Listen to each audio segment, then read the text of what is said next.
This is what powder coating looks like. It's a sort of painting process. And what you do is you charge a piece of metal to a high voltage, and then you sort of puff powder on, and the powder sticks, and then you put it in an oven, typically like 200 degrees for 15 minutes, and it bakes on the paint. So you get a very hard, very thick. These are my first two attempts, so they're not brilliant, but you can get very good finish, very good for tools and things. That one's on brass and that one's on steel. So that's, and you get loads and loads of different powders, and they can have various effects. This one's got a little mica speckle in it, which is hard to see under this light, but this is a mica. They're both mica finish, and get some nice finishes as well. So that's what I wanted to do, powder coating. So I built this powder coating gun, which I'll pass around. There's probably a bit of powder inside it, so don't tip it up too much, or else you get powder everywhere. But you can have a look at that while I talk about it. So it's just like a spray, you put the spray powder on firstly.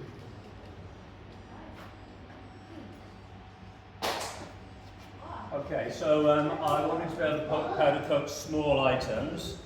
In industrial shops, they'll have a massive big oven cabinet, and they'll put really big items in, but for me, I just want to do small items that kind of fit in a shoebox sort of size. So you need to be able to sort of puff the powder onto the workpiece, and you need to have a high voltage supply to charge the powder up to make it stick to the workpiece. And you need the powder. And I made this just from mainly junk box parts that I just had in my electronics area. So this is the circuit. This is the circuit that it uses. Sorry about the state of this, but this is just a repeat of that if you want to read the actual thing. If I start at this end, this is the gun, and you feed air and powder into the back of the gun, and then running down the middle of the gun is a wire which is charged to say 50,000 volts. And then the actual workpiece is at 0 volts, and the powder gets electrostatically attracted to the plate. And then when you remove the voltage, the powder just stays there for a while, and you put it in your oven. So the next thing in the chain is a voltage multiplier, which is the big white thing on the side. The long white thing on the side is a voltage multiplier, which I'll discuss in a minute. And then behind the voltage multiplier is a high voltage transformer, which is the thing on the back. And then I've got an IBT2, just because I had one, which is a H bridge, which the way it works is, this is the IBT2. Its heatsink is poking out the top. That's the top of the IBT2. So it has two inputs, IN1 and IN2, and this is typical for all the H bridge boards you buy online. They typically have an IN1 and IN2. And when this is 3.3 volts and when this is 0, the A and B switches will be activated and current will flow this way. And when this is 0 and this is 1, these two get activated, it flows this way. And it's important for this, I'll explain in a minute, it's important that we're able to flip the voltage like this. It's no good just putting in a square wave. So I use that. So it provides a square wave really to the 3 kilovolt transformer there. And like I said, it's no good for the voltage multiplier just to have a 0.3 kilovolt wave like that. It's got to flip. It's got to flip plus and minus. And I'll describe why in a minute. And then I've got a little Pi Pico microcontroller, just because I just use it for everything. It could be a 555 timer with some inverters and things, but it's probably cheaper. It's easier and cheaper for me to just put in a Pi Pico. So the one that I use, I've got a little one at the end. I buy them for like $2 or $3 or something. So that's programmed. All that does is it it flicks the two IN1 lines from 0 to 1 and 1 to 0 and 0 to 1 and 1 to 0. That's all it does. And the IBT2's got maximum 15 kilohertz operating frequency, so that's what the Pi Pico does. It flicks them 15 kilohertz. So the whole thing is probably not very efficient. It's probably not very efficient in terms of how much voltage I'm getting out of it and everything, but I don't care because it works, it's robust, and I get the voltage out that I need. So that's it for me. Oh, and the Pi Pico will run off a voltage of I think 1.8 to 5.6 volts for the microcontroller, and so I just got a little 7805 because I use an old 15 volt computer power supply. Because I haven't shown it, but that 15 volts of course comes into the IBT2 as well. So the input to the high voltage transformer is 15 volts and the output is 3 kilovolts. And this is what it looks like in the box. This is the Pi Pico microcontroller. You can see that P24. They're generally called these little cut-down boards are generally called zeros, Pi Pico zeros. This is the 7805 voltage regulator. This is the input power from the computer. And all the rest of it is the IGB2 H-bridge. All this is an H-bridge, which is not being run anywhere near its capability. So this is the voltage multiplier. This is not actually like really correct. Really, this is not just a. You can't just have a pulse like this. It's got to be plus minus, like it's got to be reversing. And I think about these. I think about them more like this, and I think about these as buckets of water, and these as one-way valves. And every time you twist the voltage, first time you twist it, you fill this bucket up with water, and second time you twist it, all the buckets push the water into the bucket above, and the higher you get up here, the higher you raise the water, the higher voltage you get. I think it's called a Cockcroft-Walton multiplier. Anyway, this in my case, this is 3 kilovolts, 3 kilovolts in. And so all of these have to be at least 3 kilovolts. I think they're all 15 kilovolts. So they're high voltage capacitors and high voltage resistors. And of course you get a big voltage out here. I think mine's 20 stage, so I get 20 times the voltage out. However, the current is probably very small because these capacitors are very small. And if you want big capacitors with a big voltage rating, you're talking big dollars. So, so there's a couple of ways of getting the most out of these. First of all, you put in a big voltage to begin with, and secondly, the quicker you can fill the buckets, the more water you'll get out at the end, and that's where the frequency comes in. So by having the 15 kilohertz frequency, we're filling these buckets really, really quickly.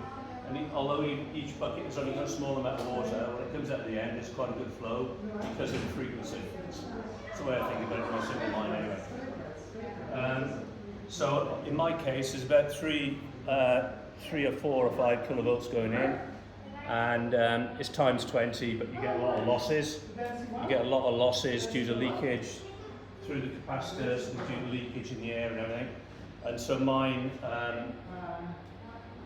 gets about 50 kilovolts out. How do I know? I bought a meter, 100 kilovolt meter.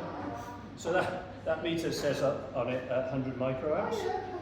And so if there's 50 kilovolts and it's passing 100 microamps, that resistor that came with it is like 1,000 megaohms. And it's 1,000 megaohms and capable of 100,000 volts presumably. But anyway, that shows that the output from mine is about 50 kilovolts.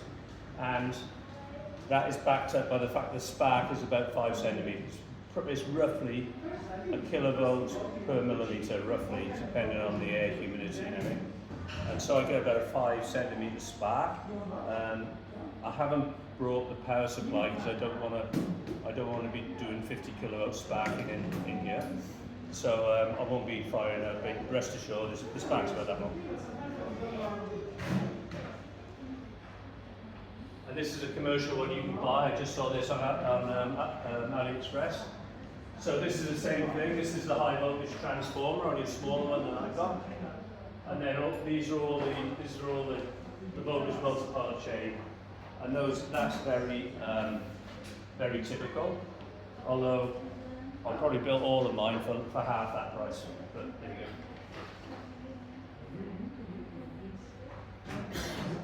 This is the high voltage generator I started off with. I bought one of these little. I bought a couple of them actually. And then I decided that the circuit around there was rubbish, so I just bought the coils. So these are the coils, high voltage coils. And really, even using two of them, they were too small. So what happens is that with these high voltage things, you'll see that the high voltage side has got a lot of dividers on the coil, and that's to try and stop the spark jumping over from one end of the coil to the other, or from one section to the other. So that's these dividers here. You see them commonly in high voltage transformers, but because those are cheap transformers, if you like if you look at a commercial one here, they nearly always have sort of spikes or something here. Like this is for stunning people, but when you press the button, they have spikes that ensures that the voltage can't go above a certain level, because if it does, it just sparks across the contacts, right? So this makes sure the voltage can't go like to 100 kV or something. But the problem with this is that if you have a small spark gap, all is good. You know, you generate your 2000 volts. But if you make the spark gap too big, it generally generates enough voltage to start sparking in here instead. And 1 or 2 sparks is okay, but when it goes like by times 20 kilohertz, sparks very quickly erode the wires and burn out the transformer. So if you're doing high voltage stuff like this, especially with cheap circuits, it's important to always maintain the spark. Otherwise, your spark's going to be in your transformer and it'll wreck it. So after I had one of these circuits where the transistor here blew, and I had another circuit where that blew, and so I just went overboard and I ordered the big thing that's on the back of the gun at the moment, the big transformer. I was over it. But I also ordered these, and I think these would be fine as well. But these came in the post after I received the big one. But I think these would work fine as well. And if you look at this one, this is a better design because the high voltage coil here is encapsulated in resin, and that helps it not to spark across the windings. And you can either use this coil on the primary, or you can wind your own. I've wound my own. You can see a few turns. So that would have worked fine as well. So if you're going to buy a high voltage coil, make sure it's encapsulated, and they put a vacuum on the resin as well to make sure there's no bubbles or anything. How much? I think this one would have been about $6 maybe, and I think the big one was 8 or 12 or something. Yeah, I think about $6, something like that. Not very much.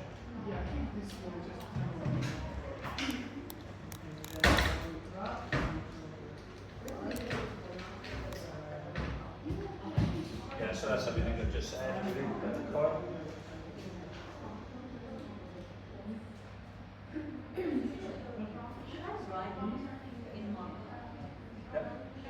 That's it, that's all to say really. High voltage generator. I run mine on a compressed air generator, but it requires very little air. You're not firing a jet of powder, you're just puffing powder very like a little cloud. So the air could be a computer fan or something probably, but for me, it's too much trouble designing all that. I'll just, when I occasionally use it, I'll connect it to my compressor, but there's other ways you can generate the air. And yeah, that's my powder gun. Very good. How big are the capacitors in that voltage multiplier? Mm-hmm. What's the size? How big? They're about that diameter. What? About 12 diameter, and about 5 or 6 mil thick. They're disc types, and I think they fit 15 kilovolts capacity, because that's the standard. If you look them up, you'll be able to buy. I think I bought 20 capacitors and 20 diodes, and all of that probably cost $30 or something. So they're not cheap because they're specialists. And I think they're like, the capacitors are like 1 nanofarad or something. You know, they're not big. So I've no idea. I won't try touching mine, because you know there's some quite chunky electronics in mine, and I'm not sure how powerful the electricity. I know it's 50 kilovolts, but I don't know if the current's enough to kill you. So I won't be touching it. But obviously, the more frequency and the bigger capacities you've got, the more current you can generate. And the more stages you've got, the more leakage you're going to get. You know, you're going to get back leakage through the diodes, and you're going to get leakage across the capacitors, and you're just going to get leakage through the air and around it and everything. You know? I just potted mine in just some resin I had in my workshop, but it's nothing special. It's not proper potting resin, so I'm probably losing a fair bit of leakage around the place. So you almost make an X-ray machine out of that. Is that right? I don't know what the thoughts yet. I think if I tweaked it and I messed about a bit more, I could probably get up to 100,000 volts probably. That circuit's not working that hard, but all the components are much bigger than they need to be. So I'm sure I could drive it harder, but it's fine, it works for me. So that's good. Yeah. Okay.